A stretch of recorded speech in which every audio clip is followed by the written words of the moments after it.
Same thing we do every night. Try to take over the world. 106 miles to Chicago. We got a full tank of gas, half a pack of cigarettes. It's dark, and we're wearing sunglasses. Hit it.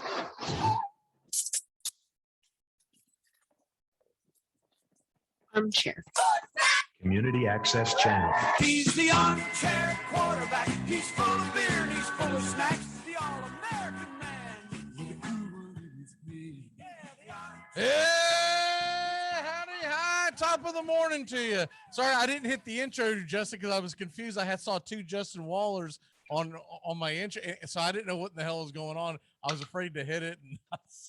Yeah, I don't know what's going on. I'm in laptop purgatory in the Zoom meeting somewhere, and whenever it frees me up, I'll get off this cell phone. But until then, show must go on. Okay, so anyways, if you had it, I don't know much, but I know one thing. Drop it on me. Well, I mean, I don't know much, but I know one thing: the Atlanta Braves are in first place. Can't believe it took this long. Yeah, what an amazing weekend! What a great weekend for the Braves. There was a couple of hairy moments, but all in all, they pretty much ran roughshed over the Nats, and then you had what we were hoping for was that Cincinnati took 2 of 3 from Philadelphia, which was huge. And I'll tell you what, man, Cincinnati, San Diego, you better wake up, son, because they're coming for your freaking wild card slot. And then the Mets, they just look like a disaster at this point. They get swept at home by the Dodgers. They're about to go to San Francisco tonight. And then, oh, by the way, play those same Dodgers in Los Angeles next weekend. And then once they get through that, they get to come home and play the Giants again. So they're playing arguably the two best teams in baseball at this point, and they're playing them in 12 consecutive or 13 consecutive days. So Braves have 1-game lead. They play Miami. Now the Phillies are going to get to go play Arizona. So I would say that, but they keep talking about, I kept hearing it all weekend long on the Braves broadcast about how easy the Phillies schedule is. Dude, it's not like the Braves are playing a gauntlet. They've played some of their tougher games already. They've got some good opponents left, but they're also going to play the Marlins and the Orioles this week. I mean, traditionally, my only reservation to that is, that the Marlins do traditionally play the Braves well. So that's not the cupcake it should be. Sure. But outside of that, I mean, it's not a gauntlet either. They do have the brunt of their schedule out of the way. Yeah. Dude, the Orioles don't even look like a Major League Baseball team. That's not saying that they can't beat you on any given day, because they still have credible Major League athletes. They got 3 or 4 guys that I think are really good. The problem is they have 22 guys that not so much. So Atlanta still has a chance to do some things this week. They can at least make some distance between them and the Mets, who are going to face, like I said, San Fran the next 3 nights, and then after that, the Dodgers. But to me, that was huge. We're going to get into the AL East at the top of the 10 a.m. hour when Timus and Angelo and I do the catbird seat, so we won't do too much about the AL East right now. But did anything else jump out at you over the weekend? We had a lot of NFL preseason. We're going to do the Jaguars today. That's why Urban Meyer's over my shoulder right now. But did anything else outside of Jacksonville jump out at you? What'd you think of the Titans? Titans look pretty good. I mean, for the backups, what I did like was that offensive line looked like road graders, and it didn't matter which one of the backs were in the backfield. There were 3-4 yards every single carry, which that translates to first downs in the NFL. So I liked seeing that. There wasn't much over the air or anything to see or be excited about there. Both defenses, them and the Falcons, were both a little rusty. But the main takeaway I took were the holes that that offensive line came in and was just moving the Falcons around at will. Aside from that, Fields' performance was interesting to watch that. That's going to be an interesting storyline the next month. Kind of see where those chips fall. And I was a big naysayer on him. Not by draft time, but in the middle of last year. I kept I kept expecting him to do Justin Fields type things, which didn't ever seem like that he was very accurate. But I'll tell you what, he played well down the stretch last year in college. And I thought he looked for a first game, preseason game. Yeah, he had a couple of gaffes, but I honestly think all in all, he looked pretty damn good. He definitely looked like a starter in the National Football League. Andy Dalton did not. I watched the majority of that game. That was rough. Andy Dalton, for them to try to tell you that he's going to be the starter for the Bears, anything past like week 2 or 3, hey, you're joking. That's an absolute joke. Not unless like Justin Fields gets, full blown like polio or something and can't get on the field. I don't see how the hell that's just, man. And I don't know what, did you see Andy Dalton's beard? I didn't pay attention to it now. Okay, he's like, it's hard to explain. He's like, it's like Mountain Man, but it's very strategically combed and razored in. So it's like Mountain Man with the touch of Hollywood. I was like, what in the hell am I looking at here, dude? Would you just focus on being able to get the ball to go forward? You could have just said West End, and I would have got you. I would have known the look you're going for. Kinda, yeah. West End with a little more grizz to it. It was hard to explain because I think it jumped more at me because it was bright red hair. I was like, what is he doing over here, man? Like, do you either have a beard or don't have a beard? Don't do that. Whatever the hell that is, don't do that. And I'll be honest with you, I thought Tua looked like crap again. He second year quarterback. And he was throwing some ducks out there. I wasn't impressed by Tua. I expected him to take another step this year. I don't see it, man.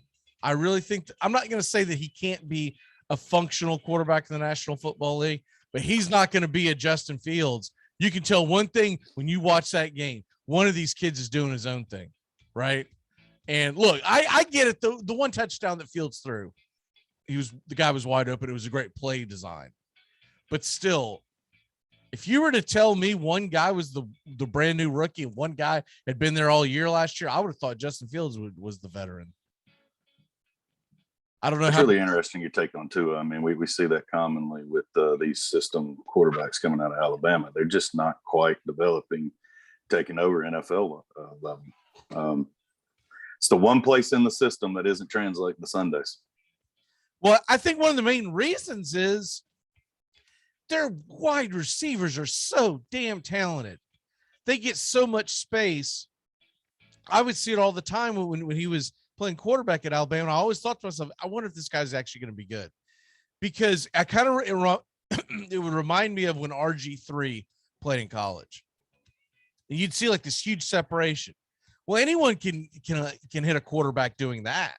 I mean, can hit a receiver doing that. He's got 4 yards on the other guy.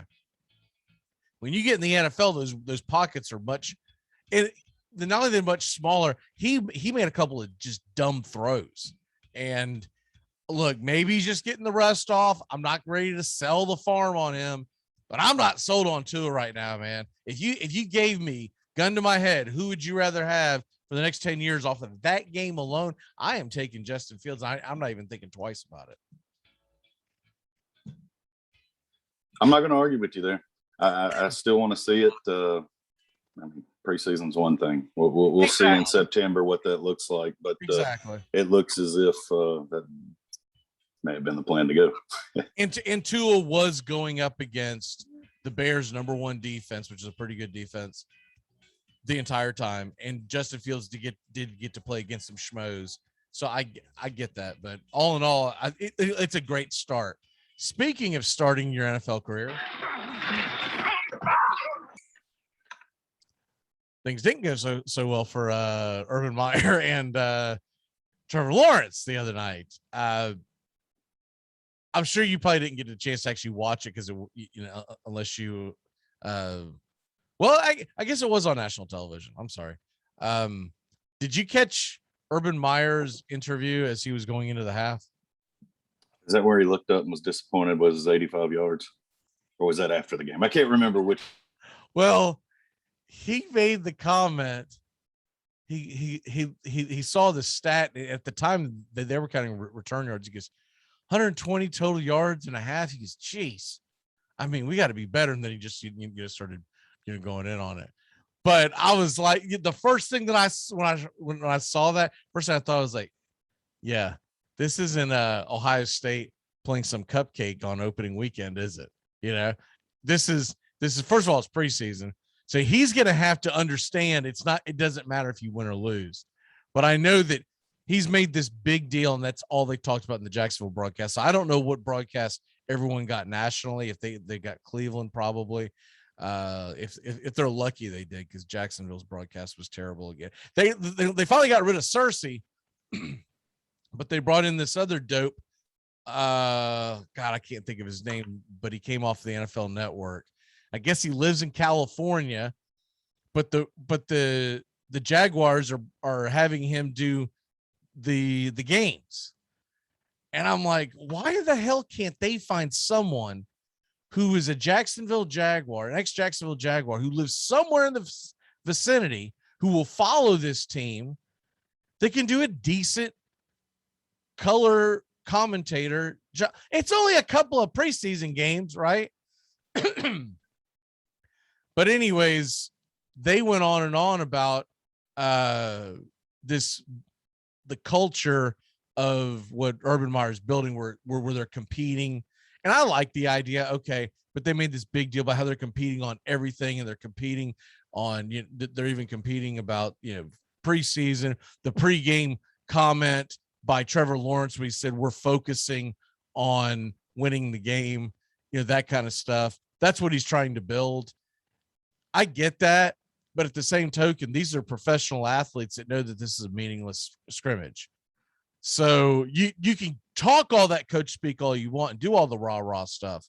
But do you really think that's going to resonate in a professional locker room, Justin? No, I mean, first thing you need to do is protect your quarterback, because if I remember correctly, the first snap was a drop back sack with a fumble that he recovered himself. So first thing I would work on is, controlling the football, getting rid of it, not holding on to it too long. But more importantly, I will put that on him. Offensive line, don't let those guys get so close to my brand new quarterback. That's thing being addressed right now. First thing Monday morning is that dude's untouchable. Nobody gets to him. We're going necessary roughness on it. Yeah, so the second question, I got to put it all on Trevor Lawrence. Look, he's a rookie. It's going to happen. You're right. But he stood there with his deer in the headlight, literally going, oh, look out, I'm in the NFL. Wham! And he got hit. And that was pretty much it. Now, I will say this. He made a couple of really good throws, outstanding throws. And Marvin Jones Jr. did a hell of a job. Because remember, DJ Chark is not playing yet, y'all. So he was definitely a leader. I liked what I saw of Marvin Jones Jr. on the sideline. They interviewed him during the game. Really good personality, by the way. But you can just tell that he's a leader. I believe they said he's 31 years old now. So and in that locker room, man, that's damn near grandpa age, right? But he talked about how much talent that he saw. And of course he's going to say all the little things, but he just talked about how he and Trevor constantly talk as they're coming off the sidelines, all that kind of stuff. So you like to hear that. I thought the defense was decent. I didn't think it was terrible, but I also didn't think it was something that was going to take the world by storm. I will say this: at the beginning of the game, there were several situations where they were given a short field and they forced field goals, and I'll take that any day of the week, even if it is a preseason game. The thing that I didn't like about the game was that it was just the lack of offense. But here's the thing: everyone just assumes Minshew's the backup quarterback. Dude, CJ Beathard he's my backup quarterback today. We all know Trevor Lawrence can be the starter. Dude, give me CJ Beathard. That dude went 13 of 16 with 102 yards and a touchdown. He's the only guy that really moved the ball. Dude, Trevor Lawrence did go 6 of 9 for 71 yards. Two of the catches by Marvin Jones was probably over half the yards. But Lutton, I mean, he was okay, but he's not going to make the team. And Minshew, people are just still. That's just nostalgia from 2019 is all that is. Because he looked like a bozo. I mean, let's just call a spade a spade. Gardner Minshew, I don't even know. Gardner Minshew, I think, would be phenomenal in the CFL, right? I think it'd be fun to watch, but NFL, I don't know, man. His arm strength. We'll see how that plans out because there will be plenty of opportunities coming with some external leagues cranking back up. The only other takeaway I took from the game was special teams. I hated to see the penalty on the first return, but my goodness, that was that put fear in me. Being a Titans fan, is okay. We better sure up special teams because you guys got some blockers and some burners, and Clay Brooks that is real. kid was gone. Yeah, Clay Brooks is real. They got hit with 3 penalties in that game that chopped off. I don't have it in front of me, but chopped off at least 60 yards total. Well, hell, that one alone was an 80-yard swing. Well, yeah. If you take the whole thing. So in my head, if you take, okay, so then well over 100 yards, well over 100. Oh yeah. I mean, it was just, and that was the biggest thing that I took away when I was at the end of the game. I was like, the damn penalties, but the rookies, man, But those are the points that Urban's wanting, and those are the situations that you put Trevor Lawrence at their 15 versus his own, or their 20 versus his own 20. That's a completely different thing, and plus you ran field goal range. So those are the silly mistakes they've got to sure up, and looks like he's getting the talent there. Now whether he can put it all together and, like you said, get that deer of the headlights look out of those rookies in the next 4 weeks will be the question to W's and L's in the first few weeks of the season. By the way, Chris Claybrooks that did that run back with a spectacular speed. Any idea where he's from? Because I didn't remember him. No clue. He is from Nashville, Tennessee, and played at Memphis.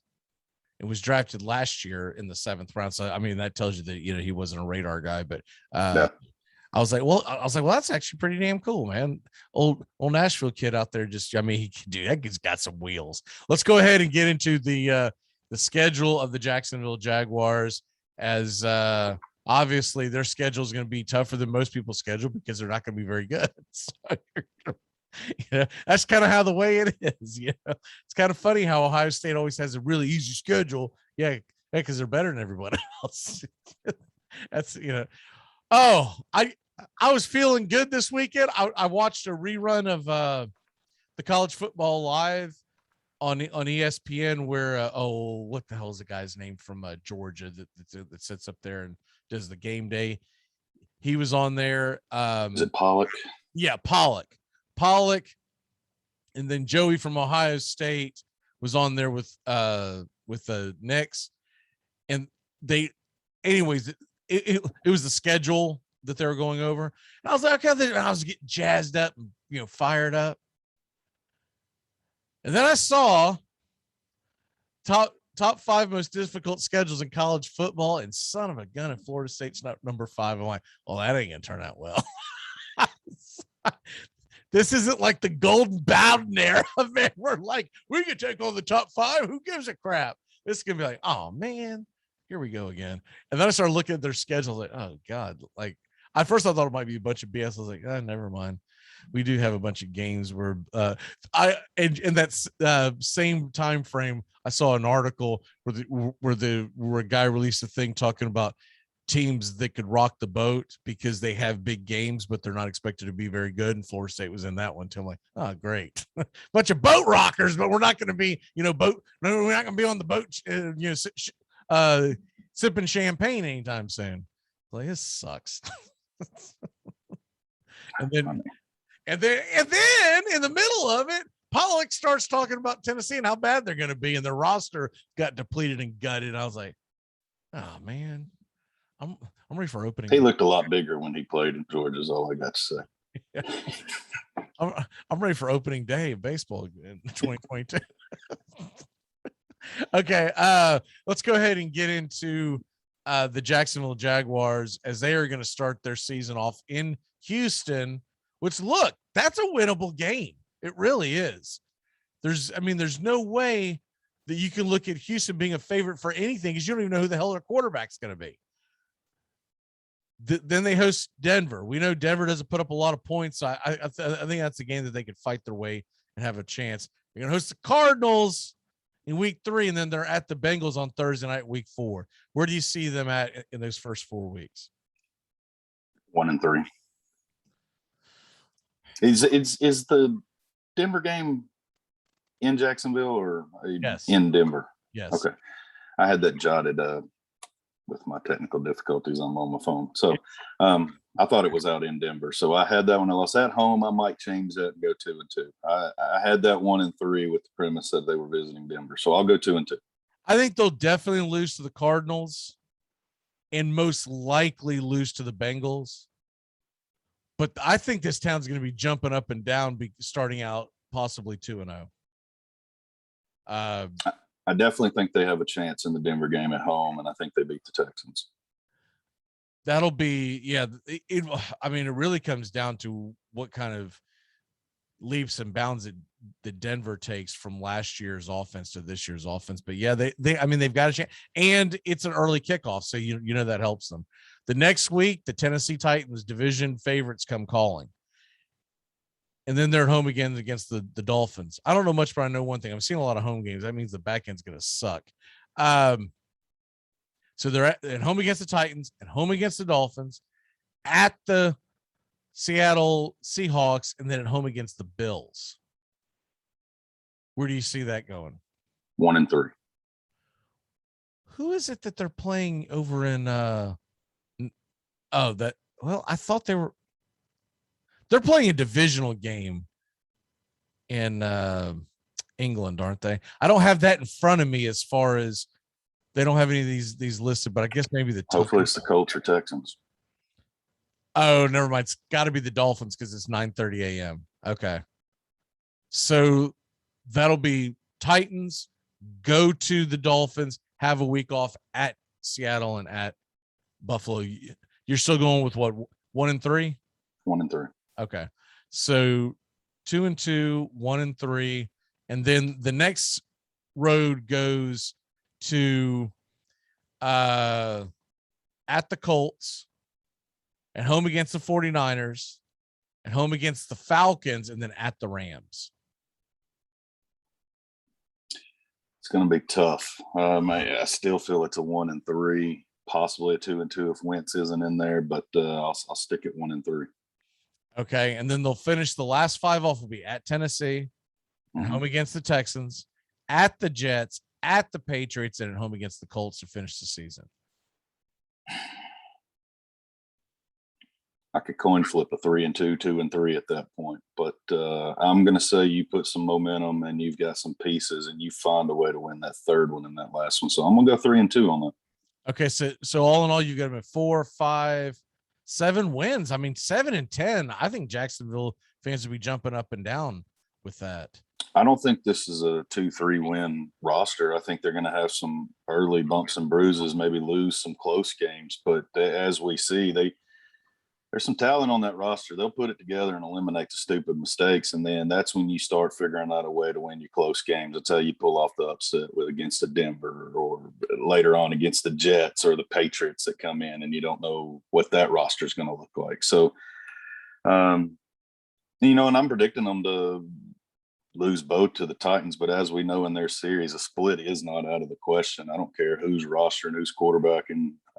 We've just seen crazy things in that history. So there's room there for 7-8 wins.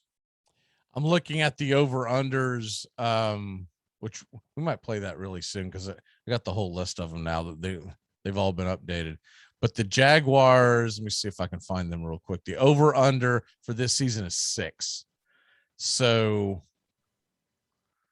I mean, I think take the over. Yeah, I think 6 is about right, but I could see them winning 7 games. I really could. Now, if I sit up here and say 8-9 or 9-8, that means everything fell right, and they played some teams that were injured, etc. Look, if you're 7-10, the reality is with the expanded playoffs in the NFL, you're actually in the conversation till pretty late in December for the playoffs. And I think Jags fans would take that. It would be a huge success for Urban Meyer if they start off 2-0. It doesn't matter what the hell they do the rest of the way, but you could energize the city if you get them started off that 2-0. That first game is going to be brutal because we don't know you're not going to know what to expect.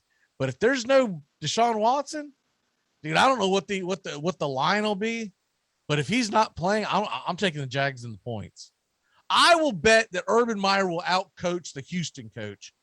That would be my, because you're gonna have two crap rosters, right? That would be my bet.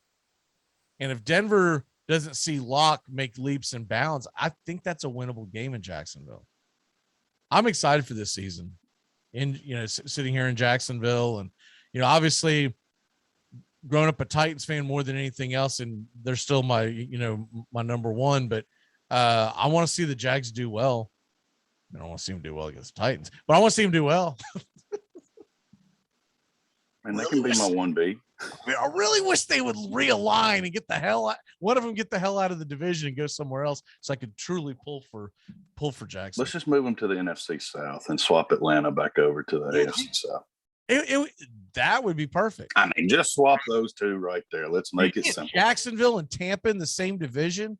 What a fun rivalry that would be. And Carolina. I mean, you got the three coastal teams. Famous Jameis coming to Jacksonville every year. Love it. What's your walk-off for the day, sir? I'm apologizing right now for the tech coach that's about to get my phone call. Sorry. Your day is about to get crappy. You think it's about to get crappy? My pool tech is about to get a here and earful this week. I talked to the person who runs the pool shop here in Jacksonville. I told her, I said, look, we pay a lot of money. You've always done a good job. Long story short, I said, and I hate complaining, but I had her on the phone because I was updating my payment information. I said, but honestly, man, like this year it sucked. It's like there's like usually some algae at the bottom of the pool by the end. Anyways, long story short, she said, well, I'm going to talk to him. He was coming out that day. We got there and get in the pool yesterday. Hell, it was worse than it has been. I'm like, if the dude went on strike, did y'all know about it? It's like, Gonna have to address that. oh yeah, it's gonna get slap ass ugly. All right, I'm brother. about to go fix a laptop so I can talk to you normally tomorrow. All right, brother. We will see you mañana, and tomorrow's the Panthers, isn't it? That's right. Oh yeah, here we go. All right, no more of this. Let's talk about Hawaii football breakdown. We're talking about winners from here on out. Exactly. We're in the thick of it now. We'll see you Later. We'll be back in a flash in the armchair quarterbacks. Doug is on the way. We're going to try to do some mock draft, and we're also going to talk about the weekend that was in the NFL, because there's a lot of question marks. If you're into fantasy football or the NFL, this is the place. We'll be back in a flash here on the Armchair Quarterbacks. We got a tie. We need to fix it. We need a tiebreaker. I agree. Ties are not acceptable in fantasy football. Fantasy football is about proving that you are better than your friends, not equally as good as your friends, okay? It's not communism. We're not coveting Billy Joel cassette tapes and wearing ill-fitting blue jeans. Are you crying? Are you crying? There's no crying. There's no crying in baseball. Hey, so we better, Kennedy, so we better. Don't try to strike everybody out. Strikeouts are boring. Besides that, they're fashion. Throw some ground ball. More democratic. It's the Armchair Quarterbacks weekdays right here on CBS Sports Radio. The Armchair Quarterbacks, your first choice for sports here on the First Coast. Just a bit outside. Shut up, idiot. Moron! You bob for apples in the toilet, and you like it. You play ball like a girl. Come on. We'll take you on right here, right now. Come on. Right now. Hi, friend. It's your home speaking, and I need some favors. Could you turn on some of the lights in the basement? I'm scared of the dark. Also, this one is easy. Could you bundle your home and car insurance with Geico so we could save money? Last thing, just a suggestion. Could you steam clean the carpets? I need a spa day. Geico. For bundling made easy, go to geico.com today. That's the sound of NyQuil Severe hard at work. NyQuil Severe is the best sleep with a cold medicine. No tossing and turning, just rest and recovery. So you're ready to take on tomorrow. For powerful relief of your worst cold and flu symptoms, try NyQuil Severe. The nighttime sniffling, sneezing, coughing, aching, stuffy head, best sleep with a cold medicine. Use as directed. Keep out of reach of children. What does it take for you? What does it take to break your focus because you get frustrated about what happened with the play? What does it take to make you give in because it's hot outside, or you're tired, or you don't feel like running to the ball, or giving effort, or finishing the play like you should because of how you feel, whether you're a little bit hurt? What does it take to break you? It's going to be difficult because you're getting yourself ready to play an entire season at a high level. So everybody here has got to have a lot of mental toughness to be able to sustain what we do at a high level. Hi, this is Britney Spears. What up, this Jay-Z. This is Jennifer Lopez. Armchair. What's this I found under your bed? The only Engels you're going to read is Laura Ingalls Wilder. If you think your child might be a red,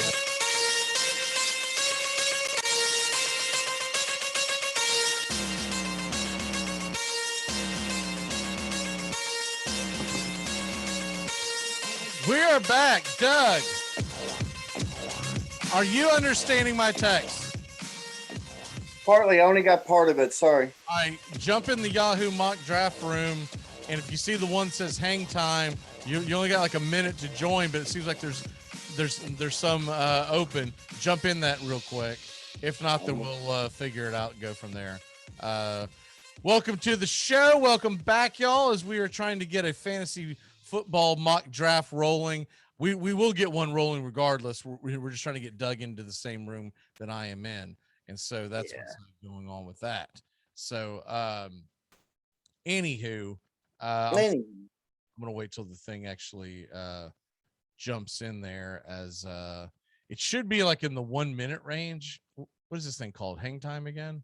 And anyways, trying to find it. I got it. Okay. Are you in? Just about to be.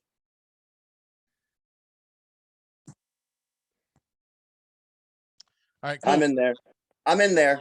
All right, cool. Hopefully I'll see you pop up in a second. I don't see you yet. I see. Should say in the first spot for some reason. I see Derek in the first spot in hang time. I don't think you're in the right room. But anyways. It says hang time in the mock draft. That's what you wanted. Okay.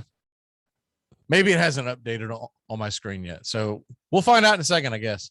Yeah. Right? I'm going to wait for this thing to actually. Okay. So it has actually gone in, and I'm going to see how the hell I can, because I had to do this on a different computer. So I'm seeing how in the world I can actually do this and change it back over to the monitor that we need it on. So we're going to find out that today. I believe anyways, what's going on with you, man? I'm going to need you to take control and talk and not just sit there like a thumb, because I got something I got to try. What'd you do this weekend, son? What's that? What'd you do this weekend? Watched a lot of preseason football, believe it or not. I spent the whole weekend watching about every game I could get my hands on. What'd you think of the Raiders?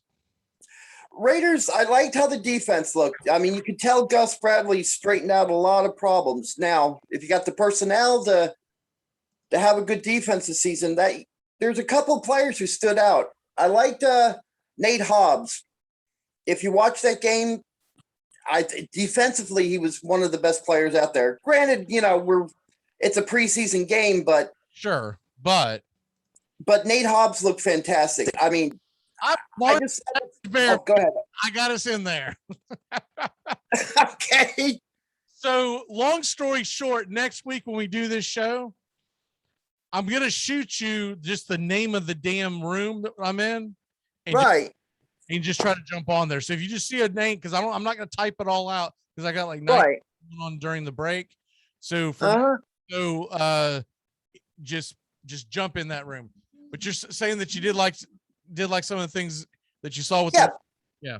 But the Raiders defensively looked a lot better. I mean, it was refreshing to see somebody actually know how to cover someone. That's why I was highlighting Nate Hobbs, because Damian Arnett is still the bust that he was last year. And I'm hoping that after the way Nate Hobbs played yesterday, or Saturday rather, that that he'll be that nickel corner for them, and we can say goodbye to Mr. Arnett.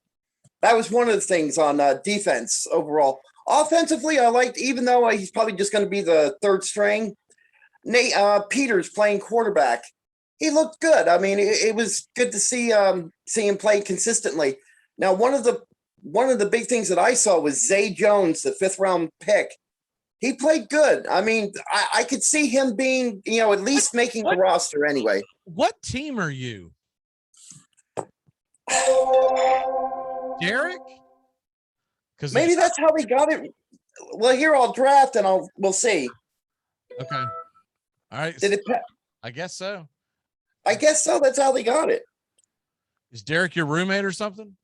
I don't know why they got it on there like that. I don't know. But you did just draft, right?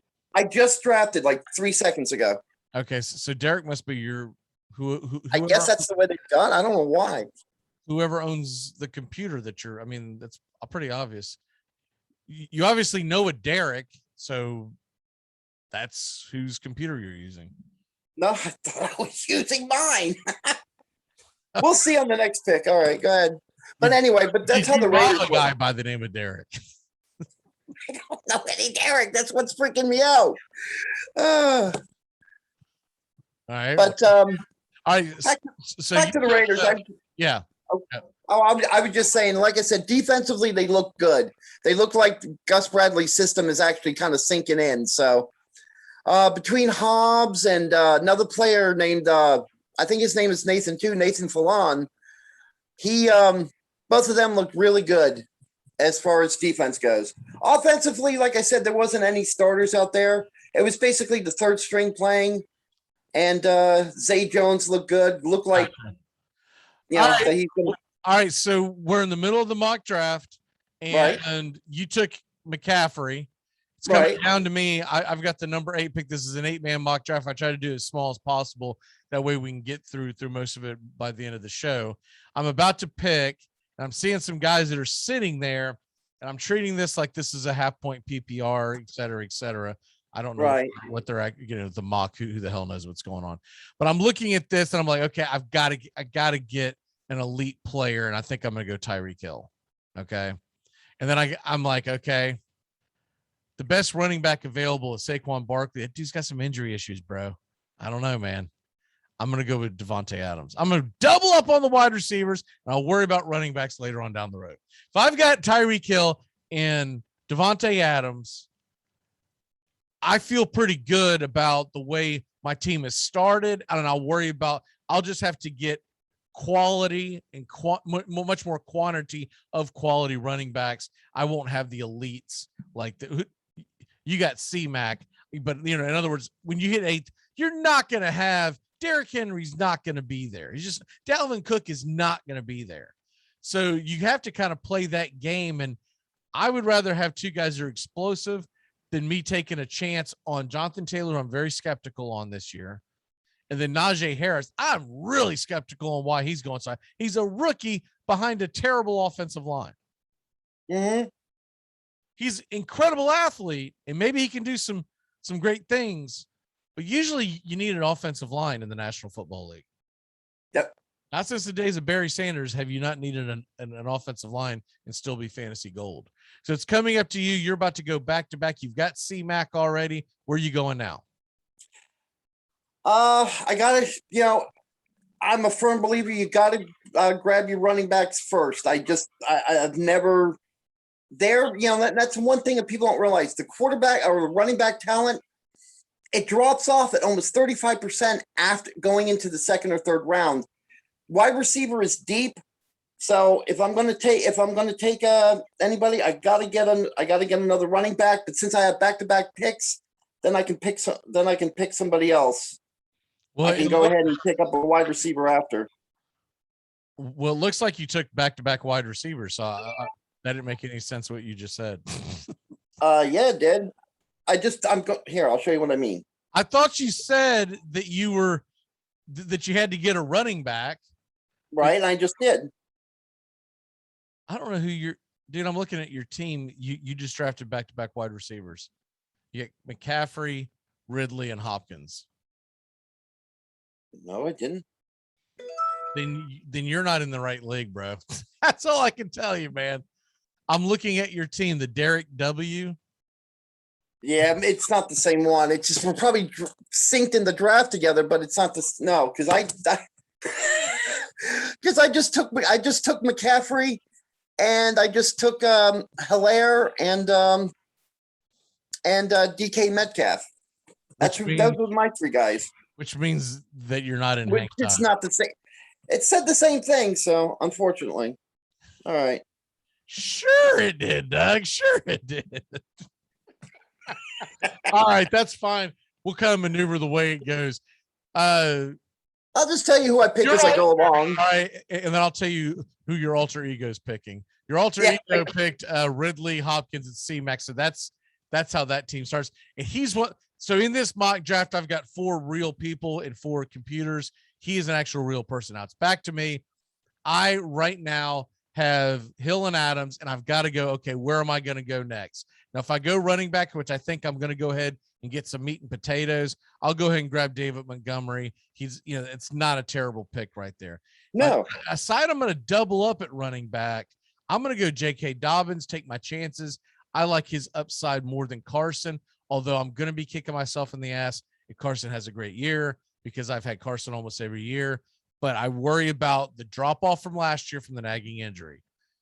If he comes back like Carson and do some Carson things, I'm going to be hating life. But I want to know that I have a number 1. So right now, my team's looking pretty good. Start off in the top 4 picks that I've got, and I had the number 8 pick in the draft.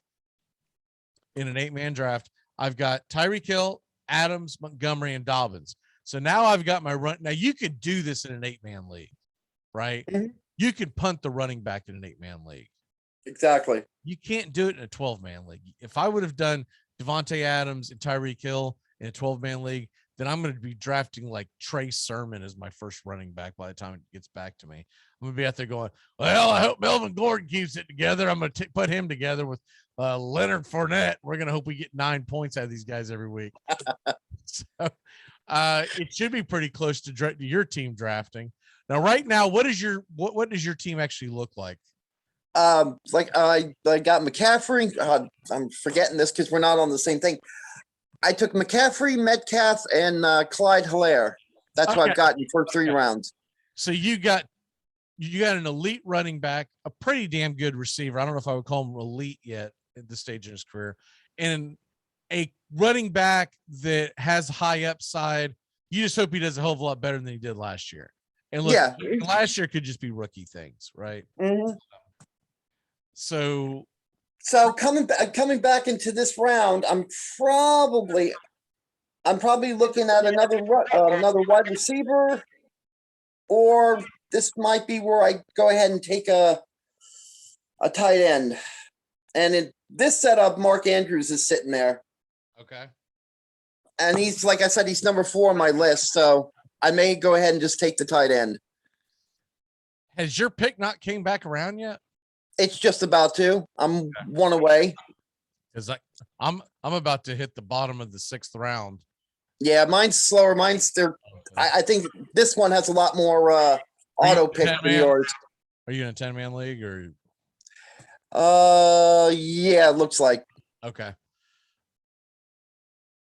Unfortunately, I can't share Doug's screen as well. If I could, I would love to. So I love everybody to see my screen. Yeah. All right. I'm taking the tight end, Mark Andrews, but I have back-to-back picks, so I'm going to go ahead. And I'm going to go ahead and take my quarterback, which I don't usually do. All right, but well, this draft, put it out because I'm picking. Hurry up. Oh, go ahead. And Lamar Jackson. Good. Lamar Jackson. All right. So I got back-to-back picks, and what's sitting there available for me for any kind of a I might actually go a little rogue here. Tight end, screw that. Quarterback. I'll go ahead and do something stupid and take a quarterback here. Let's go Lamar Jackson. And I don't think I'm going to worry about tight end. I'm worried about my flex. My flex, there's kind of slim pickings as far as someone who's money. Look, he is the starting running back. Problem is Is he going to split a lot of time? I'm hoping Josh Jacobs has a bounce back here. I'll go and take a chance on Josh Jacobs. It's not just because we got a Raider fan on the show. I'm not a fan. I don't like what Miles Sanders did last year. And I really don't like that I'm reading reports saying he's going to literally split time out of the backfield with Boston Scott. Yeah. I mean, Boston Scott is like 5'2" and 113 pounds, and he can't beat him out for a straight up starting position. To hell, because one of the things that makes Miles Sanders so attractive to you is that his ability to catch out of the backfield. But they're saying the Boston Scott is going to be catching out of the backfield as much as Sanders. Mm-hmm. Now, look, that's a different story if they're literally both going to be in the backfield at the same time. But that's not the way it reads in all the reports I'm seeing. Excuse me. So I've got Lamar Jackson right now. My team looks like this. I've got Lamar Jackson, Tyreek Hill, Devontae Adams, Montgomery and Dobbins and Jacobs. A pretty solid team to start off. Now, granted, this is an 8-man league. What does your team look like right now, Doug? Right now, like you, I've got Jackson. I got Metcalf, McCaffrey, Hilaire, and Mark Andrews. Okay. So the one thing I am missing is a tight end. And if there's a good one left, as it's coming back around to me, I will definitely jump on one, but I'm not going to make a reach. And Mark Andrews just went off the board, and I think he was the last, like, quote unquote, good tight end, especially in an 8-man league. I've got to look at the fact that most of these other tight ends ain't going anywhere, right? So I'm going to worry about bolstering my team because the honest engine is you got Higbee, Tunyon, Thomas, Goddard, Fant, Gesicki. I think all those guys are interchangeable. And if those are the only tight ends left, hell, that means there's at least 5 or 6 already off the board. So I can punt the tight end for at least one more go around. So I'm going to try to go out and get some depth. Running back depth would be ideal. I'm going to go Gaskin if he's there. He's still 3 picks away. If not, I will probably go Mike Davis. I am intrigued by Trey Sermon. You're seeing a lot of things about him. And it looks like more and more that he may be the starter over Mostert. That Mostert may be. Problem is, I think Mostert's going to vulture him at the goal line. So I am going to take Myles Gaskin. He is there. As I come back around, I'm going to see what's up at wide receiver. Still some pretty good wide receiving options. And just because haven't done this much, I'm going to go ahead and grab Julio Jones. It concerns me about his injuries. I don't know if I would do this in a real draft. I'm almost wondering if he might be at that stage in his career where he's almost going to be more of a decoy.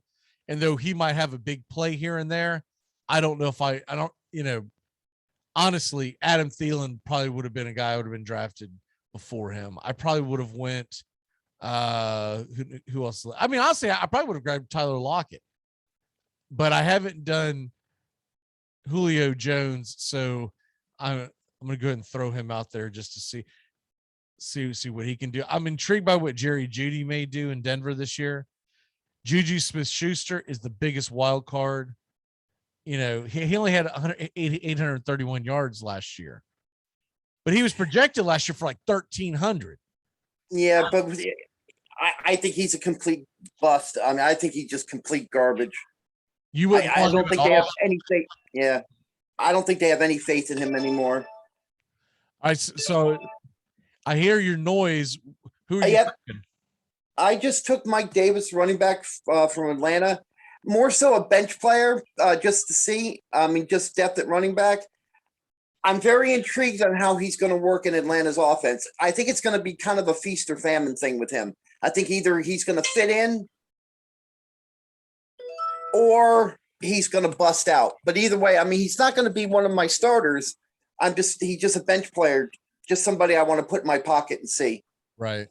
Well, see, the thing is that the guys that I was just mentioning, they weren't winning any of my starting players either. So, right. When I talk about, some of these receivers and are talking about Juju Smith-Schuster, that guy would have been behind Julio Jones on sitting on both of them on the bench. Because when you got Tyreek Hill and Devontae Adams, ain't many times I'm going to be changing these guys out. Now, I'm a little surprised that Deontay Johnson and Adam Thielen are still sitting there along with Tyler Lockett. When this comes back down to me, I'm definitely grabbing one of these guys, and then I'm going to see my running backs right now. If you look at my team, I've got my starting running backs. I also have Jacobs as the flex and Gaskin. I can move in and out. That's pretty damn good start for that. So yeah. I feel like what I would do now is I would get a little greedy, and also I've already got my quarterback. I don't normally have a quarterback at this point, so I'm probably going to get a little greedy and look for depth. And looking at this, I haven't taken Tyler Lockett, and this guy is bound to break out. More attention is going to be brought on DK Metcalf. So I'm going to go ahead and take a flyer with him. I'm going to see what the hell is going on with the tight ends, what's still there. I'll tell you what, screw that. Go to running backs. You know what? Let's go Javonte. No, you know what? Let's go Trey Sermon. Trey Sermon of San Francisco. I don't even think I've drafted him in a mock draft yet. So let's go ahead and take him.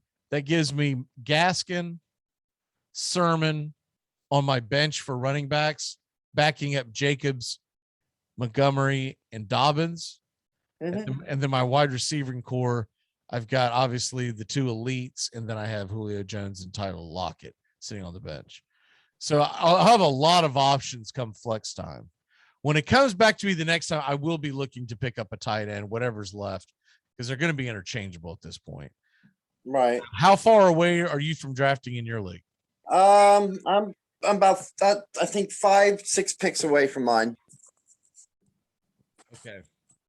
This will probably be this will probably be the last round that we run through, and then we'll have that's fine. Because I was just going to say while we were talking, another part of the preseason that I saw that really surprised me, and it was such hype. And then I didn't think he did that great. I thought he was okay.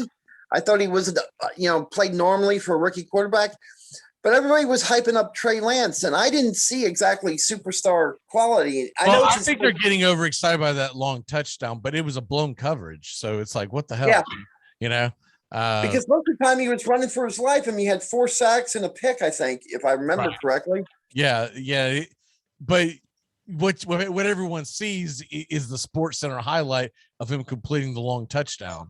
And so, it's, we all know what that's about. I mean, they try to hype up all the young players because they're just trying to get you to watch the highlights. But exactly. That's why it comes down to what I always say. You have to watch the games. And I've watched a good portion of the preseason games. I'm going to watch even more this week when I'm working during the day. I'm planning on watching them all. I don't know if I'll get to them all. I watched the Titans game. I thought they looked okay. Nothing great. Jaguars looked like a young team. I saw some promise there. I've not watched the Bucs yet, but I have watched the Dolphins. I thought they looked tragic. I think I don't think it's going to be the year the Dolphin fans think it's going to be. No. And see, I feel like I caught another game, but Justin Fields looks like he is what he was advertised to be, because he started off rocky, but once he got into the rhythm of the game, he looked really good. Yeah. Oh, I really liked what he thought, what he did. I thought he was very good. Now it's a preseason game and he played against the bums, so who knows? But I think it'll be a better litmus test this week when it's more of a dress rehearsal. Okay, it's gone back to me. Tight ends are here, so I want to make sure I get a tight end since we're gonna be getting off here soon. Went ahead and grabbed my tight end. And let's see, is there a good backup quarterback I could throw in there? Holy crap. Aaron Rodgers is still, dude, done. I got Aaron Rodgers and Lamar Jackson. One of those dudes ought to do pretty good. I don't understand why Aaron Rodgers is as low as he is. Now, I don't understand that either. I'm in one league where we have this diehard Packer fan, and she always drafts Packers. I know that guy's going like in the first round in that league, but I'm not saying he should go in the first round. What I'm saying is, and believe it or not, she actually does really well. She always does really well, but she is a Packer homer. She doesn't want to hear about it. She's going to draft Aaron Rodgers. And I've thought, and there are times where I've thought about drafting just to piss her off, but I never do it. But anyways, he's going a lot lower than I would expect a guy coming off an MVP season. Nobody trusts him right now, but I think it's foolish. I mean, he's playing for Green Bay this year, so I could see him having another MVP season now. All right, I'm going to go ahead and hit my team up here and be done with it because okay. We got to jump off here. I got other shows that are coming up here on the okay. hoo-ha. I've got at 9:45 today, Braves country, y'all, and then also at 10 a.m. Eastern, the Catbird seat where we talk Yankees, Rays, and by the way, man, let me go ahead and kill this screen. Your Reds. Yes. They got a real shot at that wild card. They're not going to win the division. Division is no way in hell. But I see now what the Reds office saw when they made those trades. The San Diego Padre schedule, I talked about this last week, brutal down the stretch. Yeah. I don't think they're going to make the playoffs. And we all thought it was a foregone conclusion. I think it's a very good chance that the Reds are playing the Dodgers in the playing game. If not, I could see one of I don't think the Cardinals have the staying power, but I could see one of the NL East teams getting hot, either Philly or Atlanta, and making some kind of a push for it. But I don't right now. I have to call it. I know they got 2.5 game lead, and I know that's supposed to be impressive. I don't think they're not going to make it. They're not going to make it. They've got a tough road. Hell, Philly comes to San Diego later this week. So I'm trying to get the hell on out of y'all here on the Armchair Quarterbacks. As like I said, we got 2 shows more to do, and I got a job to do. So I got to go to that damn thing. Here we go. What the hell? Everything has moved on me. All right, here we go. I've got a new computer coming for me, and I cannot wait because this thing is just crapping the bed left and right.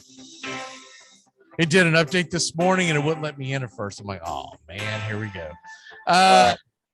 Exactly. On this date, in 1961, as we turn back time, Roger Maris hits 2 home runs off a White Sox hurler, Billy Pierce, giving the slugger 48 in his quest to break Babe Ruth's single-season mark. The outfielder gone deep in 6 consecutive games. Of course, he would fall short, but his counterpart, Mickey Mantle, would fall short because of injury. But Roger Maris, this is the year that he would go on to get 61. Roger Maris, this date in 1961, he was 13 away from breaking history. Little did he know. Birthdays. It's your birthday today. All right. Dead guy. I know you've heard of this guy because I think everybody's heard of this guy, I would hope. Born in 1862, died in 1965. Famous Amos Alonzo Stagg, American football pioneer. Yep. Born in West Orange, New Jersey. How old would he be if he was alive today? He never would have made it. All right. And guys that are still kicking at last check. Let's go with remember Quentin McCracken? Outfielder for the Rockies. He's 51 years older today. I don't know why, but I was a big fan of his. I think I just liked his last name. Last name. Yeah. I used to always call him Feeling My Kraken. First time I've seen him pop up on birthdays before. I don't know if they just added him or if I haven't seen it in years past. So happy birthday to Feeling My Kraken. Damian Jackson is 48 years old today. Another baseball guy from the 90s. What is your walk-off for the day? I was watching all these quarterbacks play this weekend, and with the extra game coming up this year, could any of the top quarterbacks actually break the 6,000-yard passing mark this year? that was my ponderance for the day. If it's anyone, it's going to have to be a gun show. It's going to have to either be, I think there's only two guys that I could, well, maybe three, maybe Kyler Murray, but I don't expect it. I think it's got to either be Mahomes or Rodgers, but I don't think it happens this year. But the first guy who breaks it could be Deshaun Watson. I just don't think he'll do it this year because Sean disagrees with me, but I think he is going to get suspended. And I think so too. Now, if he plays 17 games on a team that's going to be behind, he could do it. But I'd be shocked if he played well. My walk off for the day. It's National Roller Coaster Day. When's the last time you were on a roller coaster? Good 20 years or so. Yeah, I don't remember the last time I was on a roller coaster. I'm going to assume the 1990s. I might, man, you might need a new charity. That thing sounded like it's about to lose a Doug over there, man. That damn chair sounded like it was about to go kablam. Or you see the screen. Yeah, I don't remember the last time I was on a roller coaster. I used to love them as kids. I don't know if I would get on one now. When I was kid, when I was young, I say kid, but I was in my late teens, early 20s. I used to love getting on roller coasters. Now I don't know if I would stand in a line. It's not the roller coaster. I'd be like, dude, I'm not getting in line, man. That is a long line to stand in. Is it in line or online? Do you stand online or you stand in line? In line, I thought. That's what I always say, but I always notice it. If you catch someone from the Northeast, they always say you're standing on the line. I always found that weird. I was like, no, you're standing inside the line. There's a line and you're in it. Like, no, because I've had these arguments with some of my buddies that are from up there. Like, no, it's a line and you're standing on it because you're still like it's an imaginary, like you're standing on the line. Yeah. Like, no, you're standing in the line. No. It all comes. In line is an actual thing, so you would be in it, not on it. Is it play catch or is it have a catch? Play catch. I think so too. But you catch someone from the Northeast, they're going to tell you have a catch. Well, you don't have a catch because then because that means you're only going to have one catch. Yeah. What the hell kind of? I'm not going outside to catch the ball once. I'm going to go play catch, and then their comeback is you don't play it, you have a catch. And I get the argument, but I'm like, no, you're wrong. And everything you say is wrong north of the Mason-Dixon line. And that's my story. I'm sticking to it. We'll see you next Monday. Get all your keepers done, Doug. I will. By the way, we had someone dip out again in one of our leagues. I'll tell you about that next week. We don't have time, but okay. I've already got it. I've already got it covered. It took me like 3 minutes last night. So I was like, okay, hell yeah. And then they inherited their league. Like, dude, this team sucks. I know how that feels. Mr. Wallace's team. We'll just put it that way. Okay. Oh, okay. Got you. He didn't want to continue one of our dynasty leagues, and this team sucks. I was like, I shot you a screenshot. But yeah, he's not very good at fantasy sports. That's his problem. All right, brother. We'll see you next week. All right.